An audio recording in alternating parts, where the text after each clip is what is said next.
Hello, Politics Plus Media 101 listeners. We are here for a very important show, I think, with Yaroslav Trofimov. He is the chief foreign affairs correspondent for the Wall Street Journal newspaper, and he's been writing for that newspaper since 1999, covering conflicts and terrorism all over the world. He reported from South Asia, reporting on the Mumbai bombings, reported on terrorism in Pakistan, reported on the wars in Afghanistan and Iraq. But recently, he's been reporting on a war that's been taking place in the country he was born, Ukraine. He has written a new book about the first year of the war in Ukraine based on his reporting for the Wall Street Journal called Our Enemies Will Vanish. And we are very pleased and interested to be here with Yaroslav to learn about his experiences and his perspective on this significant conflict. Thank you so much for having me on the show. It's a pleasure. Well, thank you very much, Yaroslav. As John mentioned, you're a professional at reporting from war zones. And just looking at your book, we see some of our former guests like Clarissa.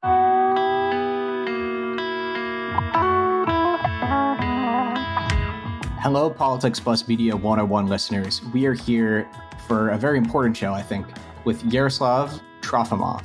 He is the chief foreign affairs correspondent for the Wall Street Journal newspaper, and he's been writing for that newspaper since 1999, covering conflicts and terrorism all over the world. He reported from South Asia, reporting on the Mumbai bombings, reported on terrorism in Pakistan, reported on the wars in Afghanistan and Iraq. But recently, he's been reporting on a war that's been taking place in the country he was born, Ukraine. He has written a new book about the first year of the war in Ukraine based on his reporting for the Wall Street Journal called Our Enemies Will Vanish. And we are very pleased and interested to be here with Yaroslav to learn about his experiences and his perspective on this significant conflict. Thank you so much for having me on the show. It's a pleasure. Well, thank you very much, Yaroslav. As John mentioned, you're a professional at reporting from war zones. And just looking at your book, we see some of our former guests like Clarissa Ward, who's also a professional from wartime reporting, really write a glowing acknowledgement of your book. Again, for the audience, Our Enemies Will Vanish. I really want to know, though, what is it like reporting on a war in your own country, and how is it different from reporting on a war in Afghanistan or Iraq, a land that may be seen as far away and not really touching you in your heart? I also had a lot of empathy for Iraqis and Afghans, especially having lived for nearly 5 years in Afghanistan. And it does touch your heart as well. But when it's in a country where you grew up, when, the bombs are falling on the park, where you had your first kiss in the hospital, where, you used to go as a child to have your eyes fixed, that really touches the core of your identity. And so, to me, it was almost like a personal insult. How dare they, do this to a city and to a country that hadn't really done anything to provoke the war. It's not like Ukraine was launching terrorist attacks in Russia or undermining Russia. It just wanted to be left alone to pursue its own course, to do what its own people wanted. And this brutality was unleashed on it without any merit. Just because Putin wanted to resurrect his imperial dream of Russia, and because he didn't believe that Ukrainians are a separate people, a separate nation that deserve to decide for themselves how to lead their lives. So, on one level, coming from Ukraine made it easier because I could just understand everything, almost sort of on an instinctive level. Just half throwaway phrase. The meaning of it would be very clear to me. And sometimes, obviously, if you're in a different society, no matter how well you can learn the language and the history, those layers of meanings are still not penetrable to you as an outsider. Having covered the wars in other countries, having seen how easily, this line from orderly society to chaos, this threshold is crossed, how easily capitals collapse. I was in Kabul, in Afghanistan, on August 15th, 2021, just a month before the invasion of Ukraine. And I watched how, just the night before, the Afghan president, Ashraf Ghani, had come to rally the troops at the gates of the cities, pledging we'll fight and we'll never surrender. And by noon the next day, he was in a helicopter flying to Abu Dhabi. And the Taliban kind of streamed past the hotel where I was staying in. And to me, on the eve of the war, when it was pretty clear that the war was going to erupt the next day, I was watching everyone else in the streets, and a lot of people were in denial about this because they couldn't imagine how bad it could become. And then, and having seen how it happens, it was painful to me. But on the other hand, covering that war, throughout the year and afterwards, I've been coming back to. I spent most of the first year of the war in Ukraine, and I, came back many, many times in the following year. The moral clarity of it made it much easier, because it's probably the war that has a moral clarity that we haven't seen since World War II. We have a clear case of an unprovoked aggression by a brutal bullying neighbor that wants to wipe out not just the government of Ukraine, but Ukraine as a state and as a people. They deny that Ukrainians are a separate people. And so it didn't have any sort of the many shades of gray that you had in Afghanistan or Iraq. I remember looking at photos of the beaches in Normandy in northern France then and now, in 1940s and today. And you see a place that's today a happy holiday destination with families on the beach, restaurants, people enjoying themselves. Not so long ago being this war zone with bodies and devastation. And it's a reminder just of what you're saying, Yaroslav, about how thin that line is between satisfaction, civilization, happiness, safety, and devastation and conflict. And I think it's both alarming and also sort of hopeful in a strange way that places can change between those different modes so quickly, because it's a reminder that it can happen anywhere, that no place is safe. The places that we think of as perfectly safe, the way Ukraine seemed to be 15 years ago, or the way the United States is now, could so quickly become a war zone. Just like what happened in Syria. I remember growing up with classmates who were from Syria, and we never thought of Syria as being any different from other countries nearby, Jordan, Lebanon, Israel. And then a few years later, the word Syria had this completely different connotation because of what happened. But it's also a reminder that places can rebuild, that a place like Belgium that used to be the most dangerous part of the world just a few decades ago could, in a short amount of time, or Japan or Germany, become something completely different. So, I mean, after witnessing these conflicts in other places, seeing that kind of come home, I mean, it must be just so disorienting, but also gives you a perspective on humanity. Yeah, I mean, I remember, I spent a lot of time in Iraq in 2003, 2004, 2005, which was, in Baghdad, was a very gruesome place, kidnappings, killings, blowing up of, the Red Cross, the hotels. And this was also the year 2004 when Ukraine had a revolution, the so-called Orange Revolution, which was one of the two times in recent history when Ukrainians rebelled against electoral fraud and attempts to sort of create a dictatorship. And unlike the one in 2014, the one in 2004 was very peaceful. Not a single person was injured, not a single storefront was broken, and yet, there was an achievement of change. And I remember very naively writing at the time, having come from Baghdad, how proud I was that Ukraine had this peaceful tradition, and how change can happen without, a single drop of blood spilled, and how encouraging it was after living through all the horrors of the conflict in Iraq. Obviously, there was a lot of blood spilled in Ukraine after that, not because of Ukrainians, but because of Russia, fanning the conflict in Donbass first, and then launching an outright invasion in 2022. I think there's a lot of frustration, a lot of fatigue, and also a sense that it's going to be a long, long time until anything goes back to anything resembling normal. Currently, if everything stays as it is, it doesn't look like Russian forces have any appetite for peace talks. The Ukrainians themselves, their official position is that they want all of their country back, every single inch of occupied territory to be returned to Ukraine, and their position is that peace talks cannot take place until Russia has left their territory. So it really does seem that neither side is ready for peace talks, and therefore it seems unlikely that the war is going to end anytime soon.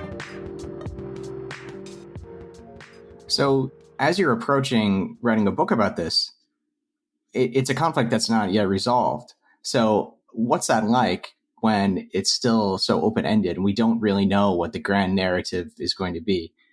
10, 15 years after the war is concluded, looking back, people will have the log line of what we need to know about this war. But right now, we don't really know the final lessons. I think we know some of the final lessons. If you remember what the war was about in the beginning, what Putin's plan was, it was about wiping out Ukraine. And everyone thought that he will achieve that. I talk in the book about how the Ukrainian foreign minister was visiting the White House and speaking to President Biden, and he felt that he was being issued with this diagnosis of stage 4 cancer. Those were sort of the final farewells for him and for the Ukrainian state. And that battle to preserve Ukraine's independence, to preserve Ukraine as a state, I think has been won. The war now is about where the boundaries of Ukraine will lie. And will it have Donbass? Will it have Zaporizhia? Will it have Crimea? So it's the battle, the war for Ukraine's territorial integrity has not concluded. But I think independence of Ukraine is now established.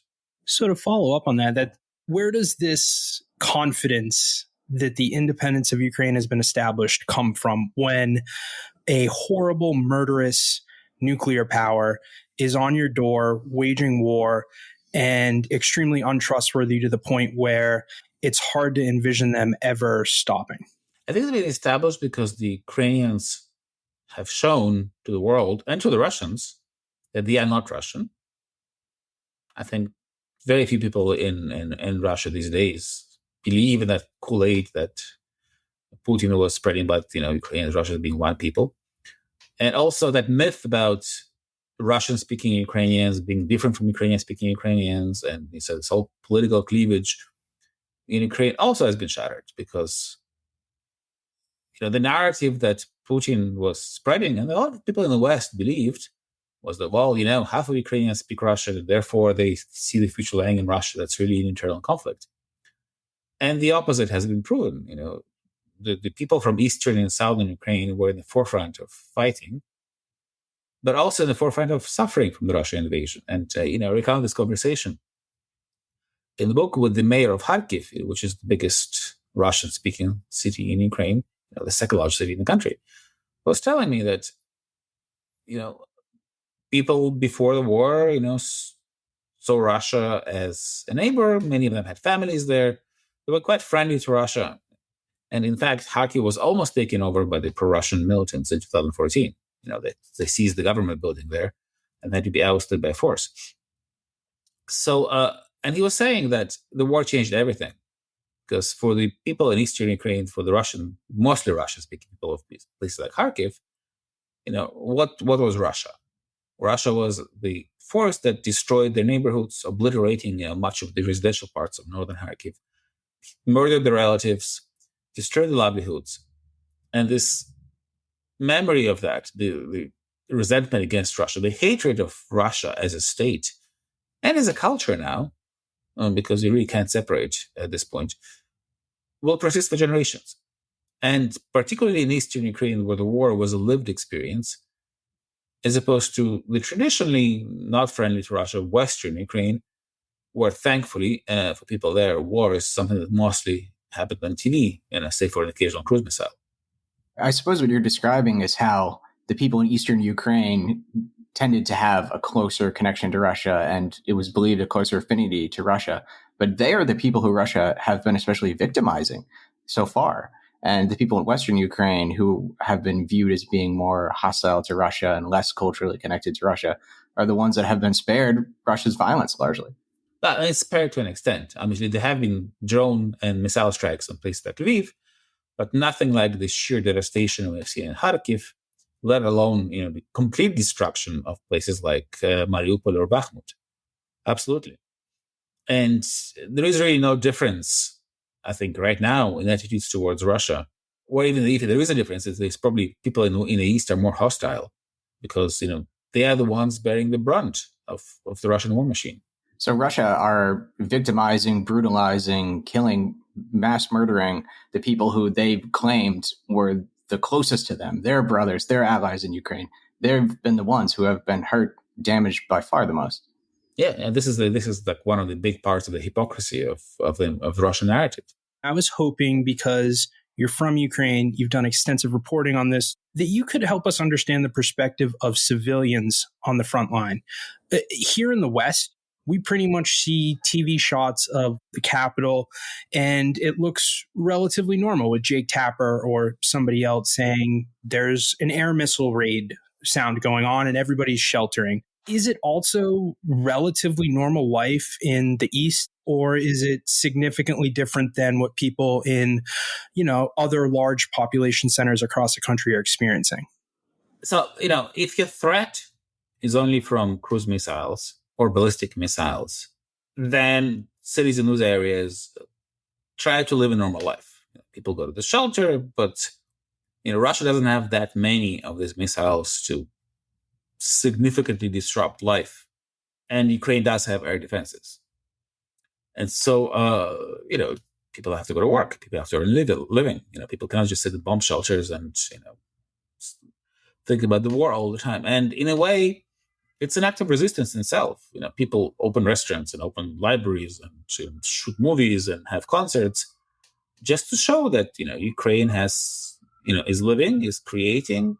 People design fashion and write books, and by these everyday acts of creativity, resist. So the situation is very different when you're within artillery range, and rocket artillery range especially, but also of the Russians. So in the cities that are closer to the front lines, life is impossible. So in places like Kherson, where the Russians are just across the river and are shooting at it every day and dropping bombs, most of the civilian population has left. And the Ukrainian government has been encouraging people in those areas to evacuate, to move to safer parts of Ukraine or abroad if they have to. And so when the Ukrainian and the Russian armies were fighting for Bakhmut for several months, there were hardly any civilians there. Maybe 5% of the population was still there. Also because, there was no electricity, no water, and no sustenance except humanitarian aid. And so when the Russians finally conquered Bakhmut, they conquered an empty city of destroyed building, a wasteland. And that's why now, the civilian toll of this war is quite limited to what it was in the beginning. Because in the beginning, the Russians moved really fast. They surrounded cities. Mariupol, a city of nearly 500,000 people, was encircled within days, and then besieged, starved, bombed. It was the only place where Russia was really able to use its air power in an unfettered fashion because, there were not much of an air defense inside Mariupol. So the Russians just kept dropping dumb bombs on the city day and night for months. And, we don't know how many people are killed there. 25,000, some officials say 70,000. A big shakeup this evening in the Ukrainian military. President Zelensky says he'll replace his defense minister, saying the ministry needs, quote, new approaches. Let's discuss. CNN military analyst and retired Lieutenant General Mark Hertling joins us now. General, as you just heard, Zelensky is replacing his defense minister. What do you make of this move? This has been bubbling for a couple of days, Jim. The defense ministry has been accused of actually having several issues regarding corruption. Most recently, it had to do with winter uniforms. It's really unfortunate because Minister Reznikov, who is the one that's being relieved, is, first of all, a very good friend of the West. Him and Secretary Austin have established a great relationship. He is a very good man, but truthfully, in the past, in dealing with Ukraine, corruption within the government, corruption within the ministries has been a major problem. President Zelensky ran on eliminating corruption. He has done a very good job in the last couple of years, but there is still a little bit of a culture of that kind of corruption within the government of Ukraine, and many people don't really know about that. Roughly 2 years after the war started, I think it was September 2023, President Zelensky initially fired the Minister of Defense. He also sacked 6 deputy ministers in the Ministry of Defense due to a corruption house cleaning. the U.S. media is mostly focused on the question of Ukraine vis-a-vis future funding. We have budget fights going on right now where Speaker Johnson is negotiating with Senator Schumer. The White House wants to include aid to Ukraine. Republicans are opposed, and maybe pretextually, but part of their reason is because of corruption in Ukraine, it appears, that leads to the firing of all these important officials. Can you help us understand the state of corruption in Ukraine, and how can Ukrainian officials come to the United States, ask for money? How do they respond to Republicans who are concerned about these issues? Well, I mean, let's unpack this. I mean, first of all, there is corruption in every country. If you look at it from Ukraine's perspective, when Europeans are lecturing Ukrainians about corruption, at the same time when you have, the former Chancellor of Germany, the former Foreign Minister of Austria, and the former leading presidential candidate in France, and other senior officials on Russia's payroll for years, you cannot get more corrupt than that, really, officially on Russia's payroll.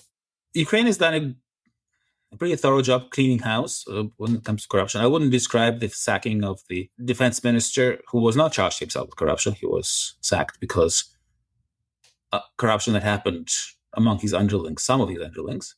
There was corruption with procurement in the defense ministry. The systems put in place to track what happens with actual Western military aid and Western aid to Ukraine in general are some of the most sophisticated and thorough that have been employed when it comes to American aid. And that has been mandated by Congress. So there is a presence of U.S. officials in Ukraine whose job is to track all of this. The most blatant examples of corruption that we have seen so far that came out were the ones about which the ministry was fired. That's about procurement of eggs to feed the soldiers, that were bought at prices that were inflated. Or there was some issue with boots for the military to procure from a Turkish contractor at prices that seemed to be higher than necessary. And that came out because of Ukrainian media that reported on it, investigated it, and the officials were removed. So going back to your question, in every war, there is corruption. If you read Catch-22, remember what was happening in the U.S. military during World War II. There are always dishonest people who want to take advantage of opportunities. But I think comparing this to, for example, Afghanistan or other wars, it's remarkable how little corruption there really is, I think. And I'll give you an example, just sort of from that's I'm mentioning in the book, from the just behavior of ordinary people. Like, I remember when I drove into Iraq on the first day of the U.S. invasion, there was looting everywhere, and everybody wanted dollars. So when we realized that war was going to happen in Ukraine, we went and changed our money to dollars. Went to the shop to buy groceries on the first day of the war, and we tried to pay with the U.S. cash, and they wouldn't accept it. They said, well, we don't know what the exchange rate is now. The central bank is closed. We don't want to rip you off. We don't want to speculate. Want to be honest, can you pay with Apple Pay? Which still worked. And so there was a sort of faith in the system and a desire to remain honest in defiance of the Russian war, in defiance of the circumstances. You mentioned the case of Afghanistan. In the case of Afghanistan, the U.S. government set up a special prosecutor's office called SIGAR. It was the Special Investigator General for Afghanistan Reconstruction. That was a widely praised effort, and even people who supported the U.S. agenda in that conflict generally believed that what SIGAR found was quite devastating for the way that the Americans and contractors associated with the Americans and the government itself had operated during the war. There's been some calls for a similar office to be set up to review and investigate all of the provisions that are occurring between the U.S. and Ukraine in this conflict. Do you think that it is a good idea to set up a similar office like that one? And what do you think the outcome of a similar report would be? Having spent 5 years of my life in Afghanistan and being intimately aware of the staggering corruption that was happening there and what SIGAR was finding, I think there is a fundamental difference. So in Afghanistan, the government was a government that was pretty much brought in by the U.S. military run by expats. People, half the ministers had, American, Canadian passports. And that people in that government, many, if not most of them, knew that it's a temporary situation. One day the Americans will leave and the government will collapse and the Taliban will take over. So you have to steal as much as you can while the show lasts. The US was propping up an alien body of politicians that, had squandered its organic support and were facing an insurgency by the Taliban, who have a horrible ideology, but were seen by, large numbers of Afghans as resisting foreign occupation. And that was the source of their support. Ukraine is completely different. There are no American soldiers in Ukraine. The Ukrainian government has organic support because it is fighting foreign invasion.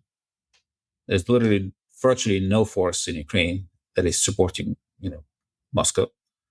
And it defended its own independence on its own without much Western support of weapons in the first month of the war. Now that support has become indispensable just because Ukraine is right out of ammo.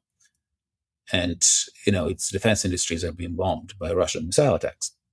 So the situation could be different. There is no sense of this is temporary and it's inevitable the Russians will take over. The opposite. There's a sense of pride and ownership in a country, but also enough focus within the society to prevent corruption, because everybody knows what would be the cost to the nation if, God forbid, somebody were to found to, sell javelins on the black market and they surface somewhere in Africa, for example.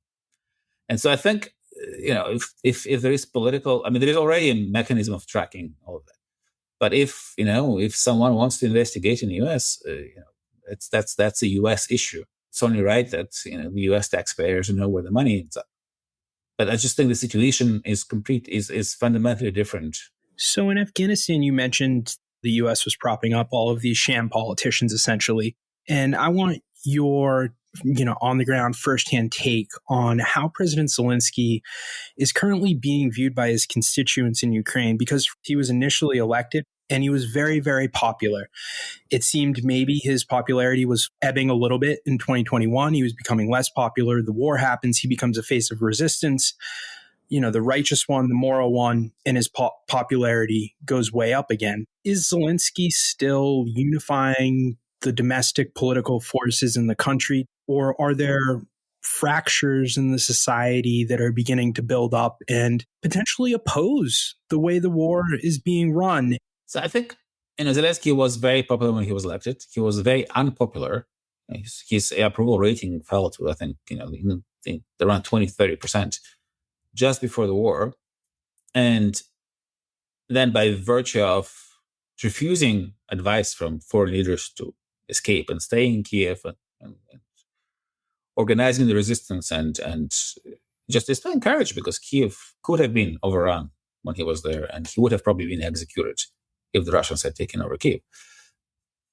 So he did become a symbol of resistance, and he played a major role, as you say, sort of by being this moral figure in rallying support in the West.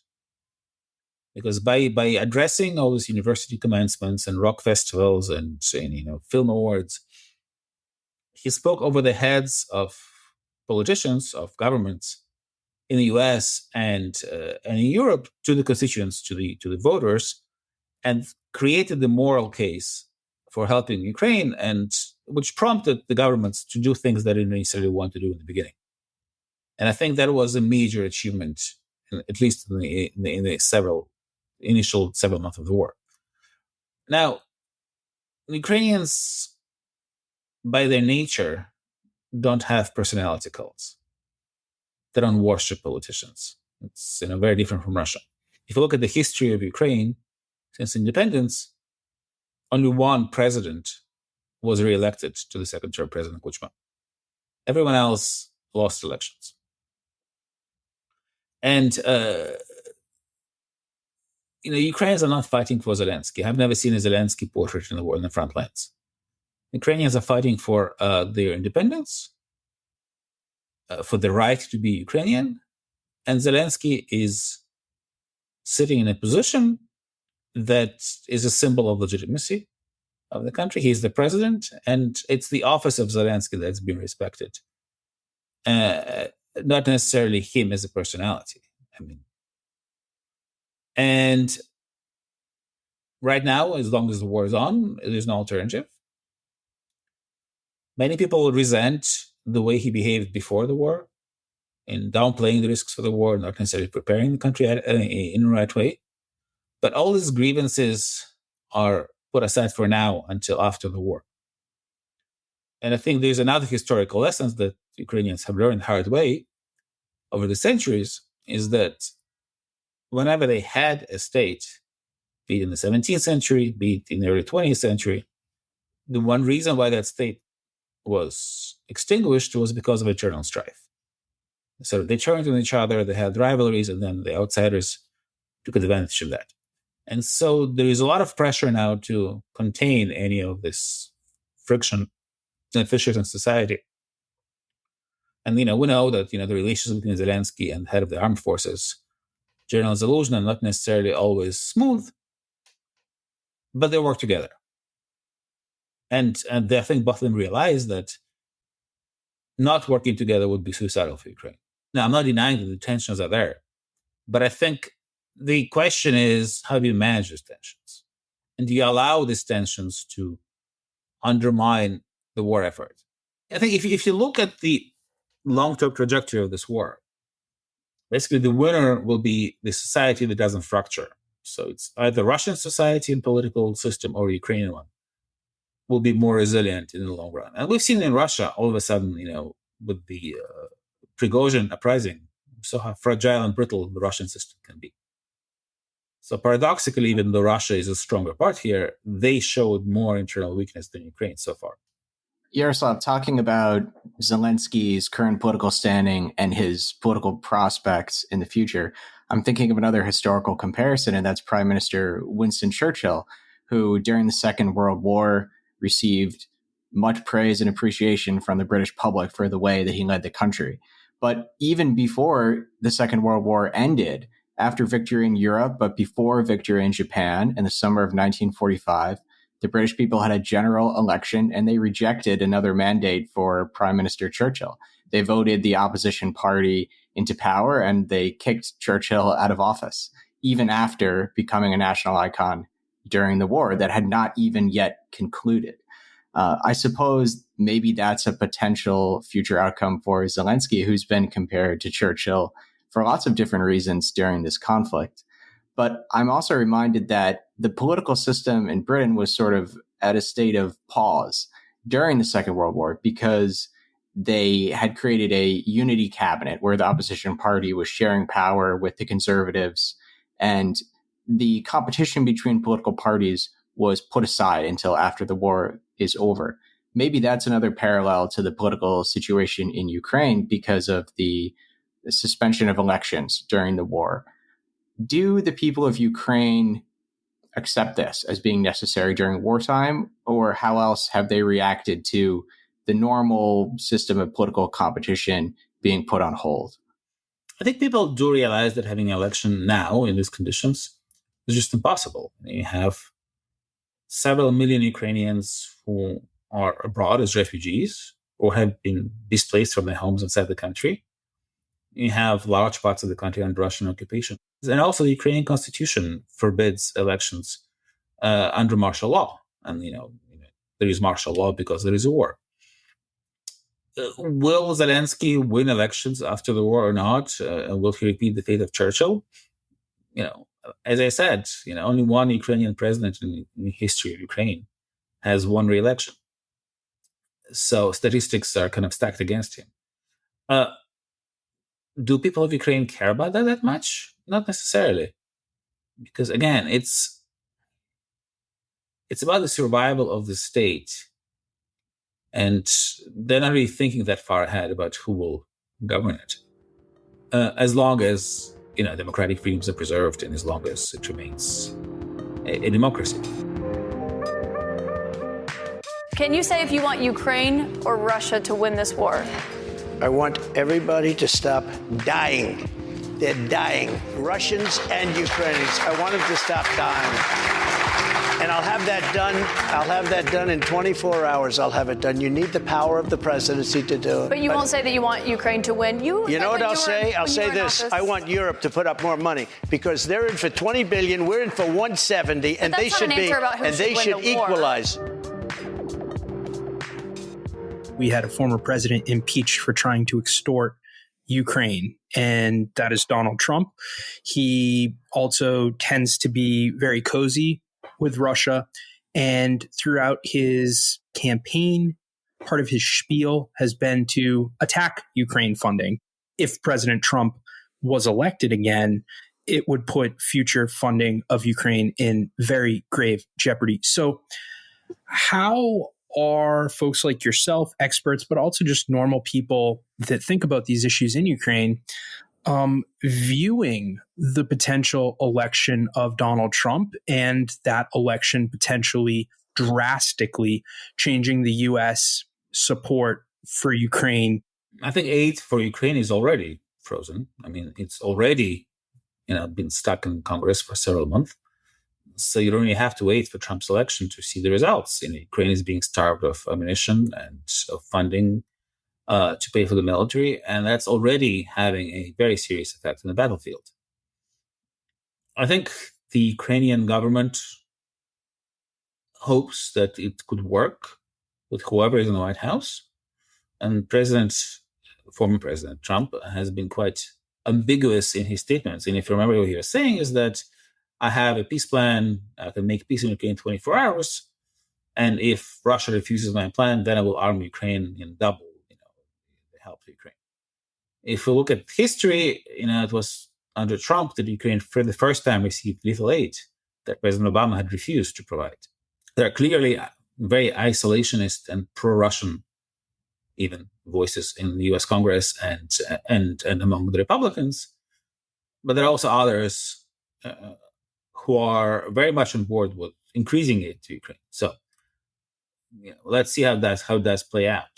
At the end of the day, there is clearly a lot of fear in Europe about a possible Trump presidency. And, unlike the Ukrainians, the Europeans do express it more openly.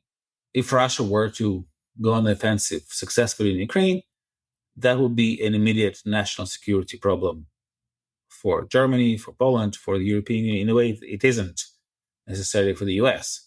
It wouldn't threaten the US homeland, but it would threaten the German homeland. And I think they're already preparing by increasing military aid to Ukraine. There is this dread and a degree of preparation for that, because many in Europe see it as increasingly likely that there will be a Trump administration in January 2020.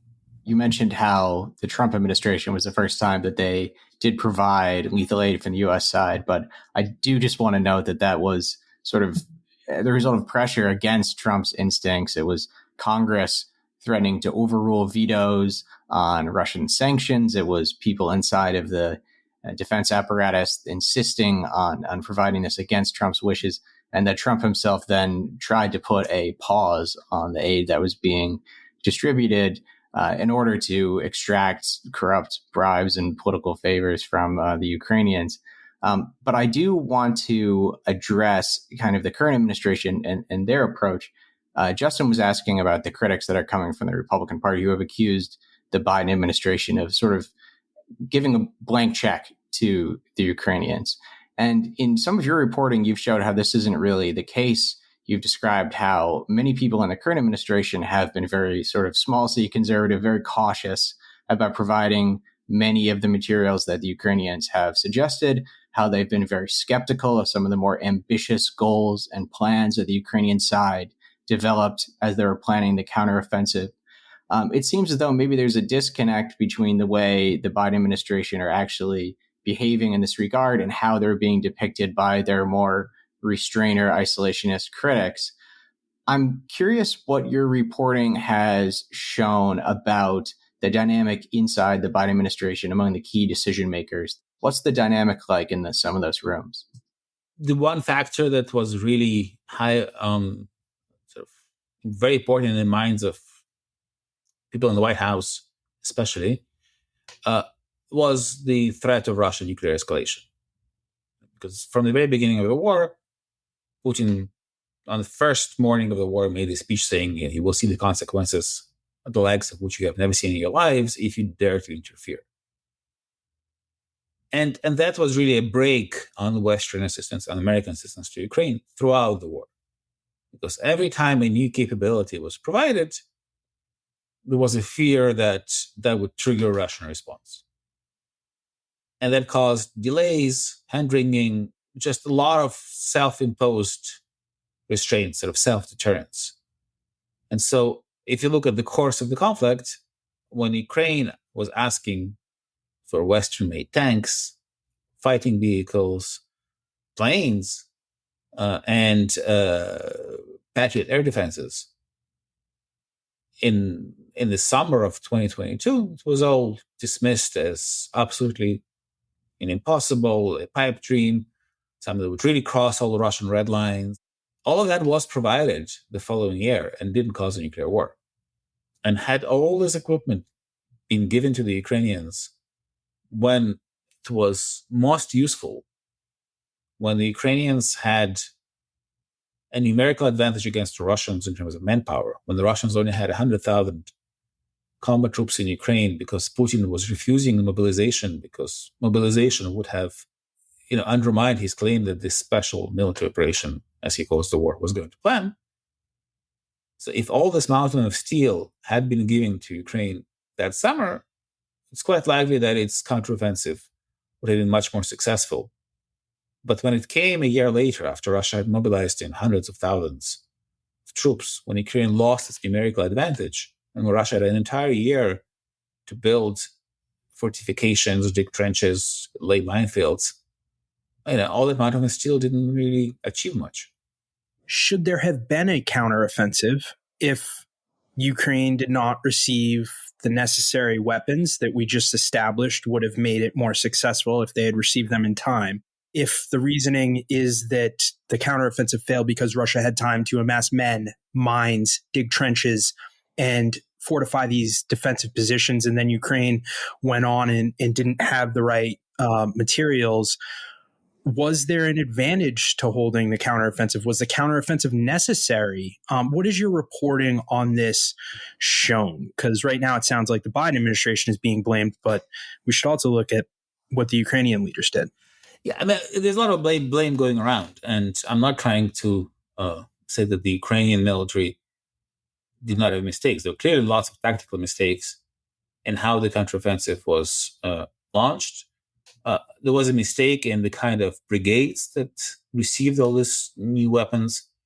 These were brigades that were new brigades that did not have history, unit cohesion, and experience. And there was a sort of fetish, if you will, of NATO training and NATO doctrine. So all those units were sent to Germany, trained by American, British instructors, and because they had this Western training, they were deemed superior, which was a mistake because the U.S. Army hasn't fought a near-peer enemy since the Korean War, in the 1950s. No military officer or soldier or Marine in the U.S. Armed Forces knows what it's like to fight against a country that has, planes in the sky that can hit you and powerful air defenses, because that hasn't really happened in recent times. A lot of the experience that the Ukrainians have gathered in the previous year was not passed on during this training. And in fact, once that offensive started to fail, battalions from existing brigades had to be sent to reinforce this new brigades to pass on the experience of this war. So, but it's just difficult. It's just really difficult to move ahead with the technology that we have seen developed in this war. The fact that every squad has its own drone operations now. The fact that you cannot move undetected for more than a few minutes before you are discovered in swarms of drones and artillery comes at you, means that just the sort of combined arms warfare doctrine that the U.S. military has doesn't really work in these conditions. The Russians tried to advance in the beginning of last year and really failed in most places, except in Bakhmut, where they didn't advance with using armored columns, but just moved on foot, small groups of basically, kamikaze warriors recruited among prisoners who died by the tens of thousands. Then Ukraine didn't really move ahead. And then Russia in the last 3 months had been trying and throwing men and weapons and armored vehicles and tanks at Ukrainian positions, incurring huge losses in places like Avdiivka, and still not really achieving much success. So it's just difficult. Yaroslav, you described the Russian and Ukrainian militaries as being near peers. And I suppose it's really a great achievement of Ukraine that we do seem to think of them in that regard today. And it shows how far the Ukrainian armed forces have come in the last almost 10 years since the conflict broke out in 2014. Your reporting also shows that the size and capability of the Ukrainian armed forces has been a real focus of Russia's as they approached early negotiations after the 2022 full-scale invasion, which is something that you've been reporting on and which has been the subject of all kinds of speculation. So many different theories out there about what the Russians are really asking for, what they prioritize. And your reporting shows that the Ukrainians were willing to make a ironclad commitment never to seek NATO accession, that they were willing to freeze the Crimean territorial issue, which would, I suppose, de facto make the Crimean Peninsula really sort of under Russian control for the foreseeable future, but that the Russians were especially focused on negotiating down the size of the Ukrainian military, that they wanted to negotiate specific numbers of troops and equipment that would limit how large and capable the Ukrainian military could become.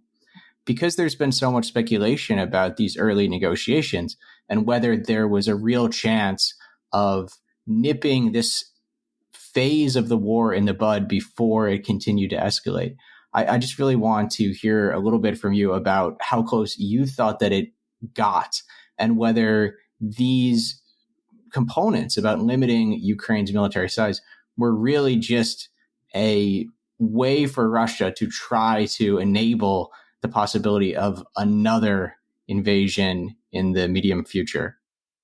I think the negotiating position changed from the first days of the war when the first meeting occurred to the end of March, when the Russian forces were routed around Kiev. When you have a gun to your head, you agree to certain things that you don't agree when you no longer have a gun to your head.